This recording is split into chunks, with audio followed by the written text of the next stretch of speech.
that one side B. And yeah, it was a good hit. Yeah. It's a good option. He waited, yeah. He was super patient with it too. It just you gotta be aware of, you know, if you keep getting slapped up, you just gotta back off. In any case, up next we got Moosolini versus Luminous. This should be a very good match. Both of these players already off the bat hopping in with that nair, trying to hit him on shield, getting the shield poke, just kind of trying to stay back in neutral, using his, Luminous is using his tools very well to avoid what Squirtle has, because Squirtle struggles, like, historically against characters with range, and I think Luminous knows that. He's using the nair to kind of space him out and using the arrows to prevent him from getting in and getting a lot of percent. But as we're already seeing, when Moosolini does get in, it's 60%, 70%. Like, he is being able to just carry him unanswered and rack up that damage. Yeah, he's hopping in there. Like, Squirtle, though struggling with characters that have range, once he's in, bro, he's in. Like, he just keeps tacking it on. And I'm not familiar with Moosolini's play, but I know Luminous has been a pretty strong terror in the tri-state Wi-Fi scene for a bit lately, just terrorizing people with his pit and dark pit. And he's not afraid to be using those arrows, man. He's just keeping his distance away from Moosolini, and he's already brought back the game considerably. Like, he was down quite a bit of percent, and the switch to Ivysaur came, and my man was like, all right, it's my time to go in. So that's actually something that I want to talk about real quick, is the use of the arrows. Luminous, more than anyone else that I've ever seen on the pits, makes such good use of the arrows, both in neutral and in advantage state. Good up air right there, by the way, to take the first stock. But Luminous, like, if you watch another top pit player, like, let's use Dabuz as an example, because Dabuz had that phase where he only played the pits, right? Dabuz was a huge fan of using Pit's good frame data up in close to just combo. No. Oh, and he's dead on an SD right there. That is unfortunate. Looking like real life Moosolini, bro. Oh, no. But, looking for this down throw up, maybe up B, but Luminous doing a really good job of not just holding in on the grab, making it back, getting this fair, lots of percent right here, not letting him back to stage anytime soon, forcing a flare blitz too to get back to stage. That's when the flare blitz doesn't hit, it's only bad for the Charizard, because he's taking percent that he didn't need to take otherwise. So right now, Luminous is just completely controlling the momentum of this game. Yeah, he's staying on him real nice too. Like, he's whiff punishing immaculately. Like, he's staying within this mid range where Moosolini is forced to almost overcommit every single time. And when he's even a tad bit far away, my man Luminous is just coming through with these arrows. An excellent down throw right there to up air. Just three stocking. Really strong play from Luminous that game one. So we've seen two different three stocks in a row.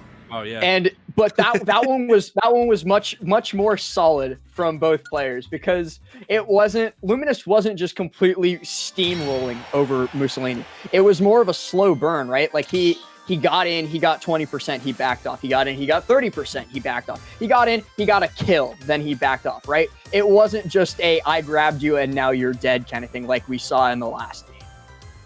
And a lot of pit players are pretty much regarded as neutral monsters. Like that, I feel like he's one of the characters that you have to have a very, very strong knowledge of neutral throughout. And Luminous's neutral throughout the entire game was super duper solid, just waiting for whiff punishes right there. He had his confirms on lock, and he was looking for every opportunity to keep tacking on damage. Like, a lot, you know, Pit doesn't always have like true combos throughout his entire percent range, but he was managing to find these openings on Moosolini every single time in these scrappy situations right there. He just kept pressing forward and forward and forward. Like, he was slowly gaining control of the entire stage until he had Moosolini pushed into the corner. And even his edge guarding was immaculate as well, catching the Ivysaur up B. Just really strong play from Luminous. You know, a lot of players tend to back off once they've gotten a few hits on and completely reset neutral, but my man kept the pressure on the entire time. And here we go into Battlefield Game 2. Battlefield, definitely a solid counter pick for Pokemon Trainer, but I honestly do question it a bit, because I think this stage is actually better for Pit than it is for PT. I think Moosolini might have just made the mistake of taking Pit to one of his best stages, and here we see it with the platform extension right there.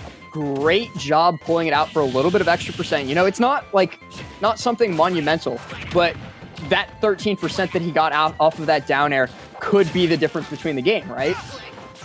Yeah, And we're looking at that right now. Like Luminous just controlling center stage really well, catching these landings onto the platforms from Moosolini.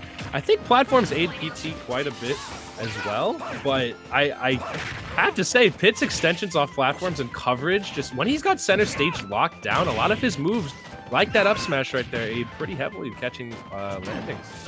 So. Fan of this music playing on Oh yeah, I think, Green Hills don't always I think that's the like the best thing that Sakurai added in the last patch was the ability to play any music on Battlefield and FD. It's such a nice touch because like a lot of the songs in this game go unlistened to just because you know you don't get the full range of everything. But now on Battlefield and FD you can turn on your favorite jam from any game and it might even power you up.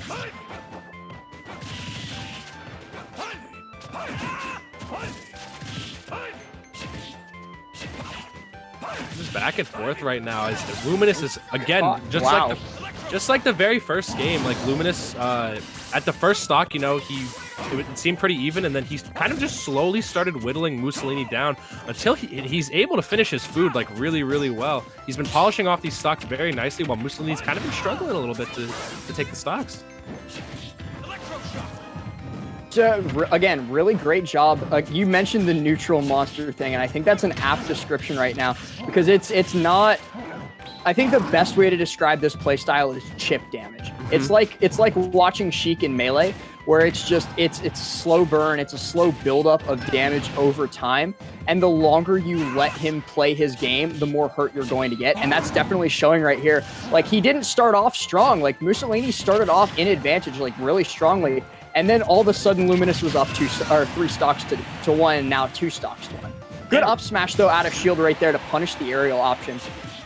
Yeah, you gotta be willing to play the game at Pit's pace. Like, if you play a character like Charizard or Ivysaur that can take early stocks, you have to be aware that against Pit, you have to be willing to play his game and try to tack on that chip damage as well. A lot of the times, Pit is gonna back off as soon as he realizes the situation's not good for him, but he's gonna stay just close enough that he can punish anything that the opponent might whiff.